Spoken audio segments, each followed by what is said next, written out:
Guys, what's up? It's your boy Punjabis and welcome back to another video. This is a new segment that I'm doing where I'll be posting two videos in a week. One would be paranormal and the other one would be on the lines of funny. Well, at least I think I like to be funny. And unlike other YouTubers, I can't make another account because who am I kidding? No one's gonna watch it. I'm pretty sure like this video is gonna get like 100 to 150 views, so I can make another account because nothing's gonna happen in that. So yeah, it's a new segment, another video, two videos a week, one on the lines of funny, or I try at least, and the other one's gonna be paranormal. So I won't waste much of your time and we're gonna get in this video. But before we do that, if you're new here, please subscribe, and if you're not new here and are subscribed, then please drop a like. It'll mean a lot to me. And please follow me on all my social media accounts, and you can drop a text, you can DM me anytime you, and I love to reply to you guys, and I've done it, I've been doing it. So guys, yeah, you can drop a DM and I will reply to it. Let's get on with the video. Today we'll be discussing few things that only brown people do and can understand. So let's see how many of them can you relate with, and let me know in the comments if you actually find it funny and you can actually relate to it. Alright, so yeah, brown parents love to blame your phone for everything. If you have diarrhea, you have a cold, you have a fever, you have a headache, they are gonna blame your phone because you're always on your phone.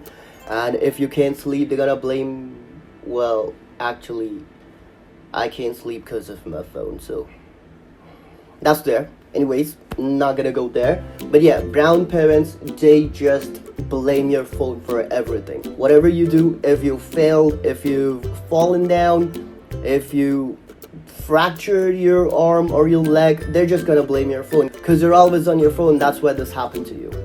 That's how grandparents are, and they just love doing it and you cannot stop it.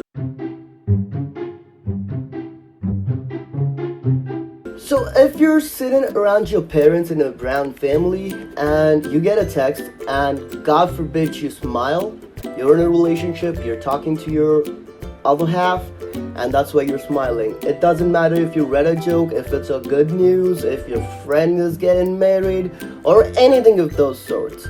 If you smile, you're in a relationship and you're just talking to your other half, nothing else. Studying is like really important. You gotta get good grades, because if you don't have good grades, it's gonna be hell at home. Once you get those results and it is above the average or kind of good, that's not good enough for your parents, because they're just gonna name like 5-6 names who got better result than you and be like, look at them, look at them, look at them. How can they do so good and you can't? Don't you get enough comfort in this house? Don't we do everything for you? Are they getting something extra? How can they achieve that kind of result but you can't? Personal experience, just saying. And it's also true, like doctor, lawyer, engineer, and CA are the only jobs that are jobs. If you do anything else or any other field, there is no scope in future. You won't get a job. You're just gonna spoil your life. Doing all this is just a hobby. You should actually care about your career, and you can care about it just by being a doctor, a lawyer, an engineer, or CA. If my people from brown family are planning to do something else, God be with you.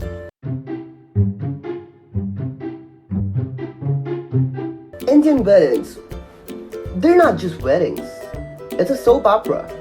It actually goes on like a soap opera.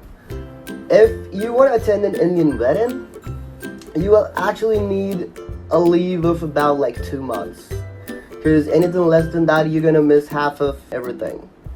You actually need like a huge ass leave to enjoy an Indian wedding, because they go on forever. My friends who've seen me go to an Indian wedding are pretty surprised. I've even had friends who tell me like, if you don't want to talk to us, just let us know. No marriage goes that long. It does.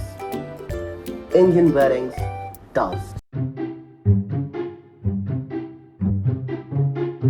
So if two Indians meet outside the country, like here, so they love to ask the question, like it would be one of the first few questions, which part of India are you from? Because it just makes them feel connected to their own land. That is still normal. But when two Punjabis meet, that is something that is amazing. So it'll be something like, Hanji kidda? Okay. Auntie ji, uncle ji? Okay. Acha ਤੁਹਾਡੇ ਪਰੌਣੇ ਆਏ ਸੀ? And something like, ਤੁਹਾਡਾ puppy ਗਵਾਚ ਗਿਆ ਸੀ? And Satnam ਦੀ ਕੁੜੀ ਪਤਾ ਗੋਰੇ ਨਾਲ ਵਿਆਹ ਕਰਾ ਲਿਆ? Like, they would discuss everything that has happened throughout the year, and they would just do it all over again the next time they meet. It is actually quite fun meeting a Punjabi, or just standing next to a Punjabi who's meeting another one they know. You actually know everything about them just by listening to their conversation. Whatever they talk, you'll know what's going on there in their life. That's a life hack, I guess. You don't have to know a person to know a person. If he's a Punjabi, you just have to listen to what they're saying, because they would discuss everything.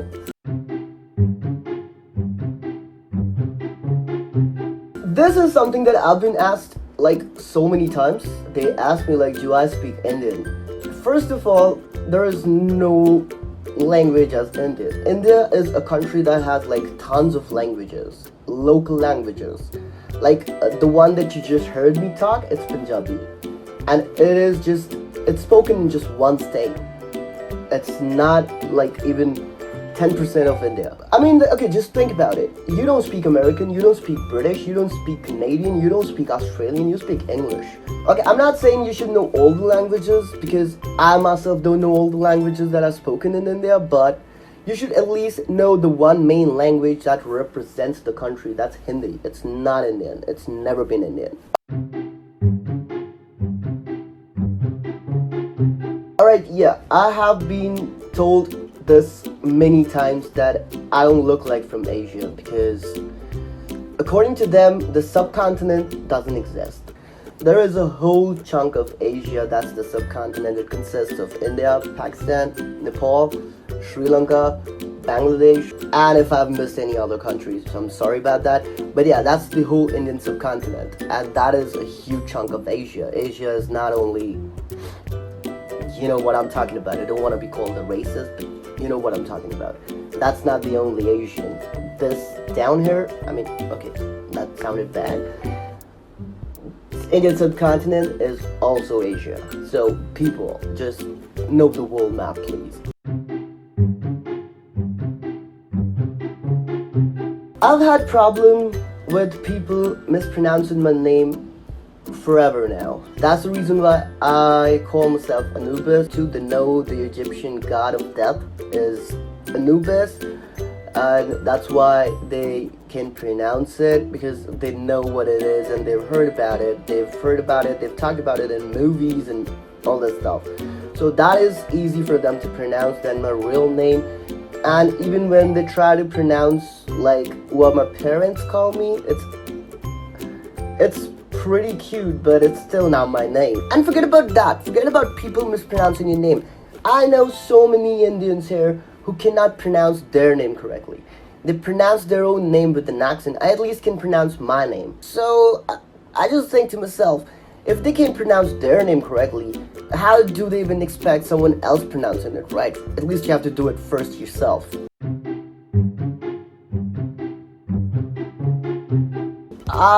Okay, this is something that I can talk about like in general for everybody, because it depends. But Indians usually have a real high spice level. I myself have a real high spice level. When I'm in a restaurant, I just ask them to make it spicy, and they would just ask me like, how much spicy do you want? And I'll be like, a lot.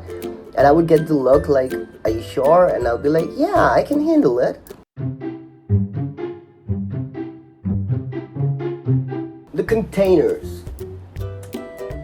My dad actually does this a lot. Any container with a lid on is a holy grail.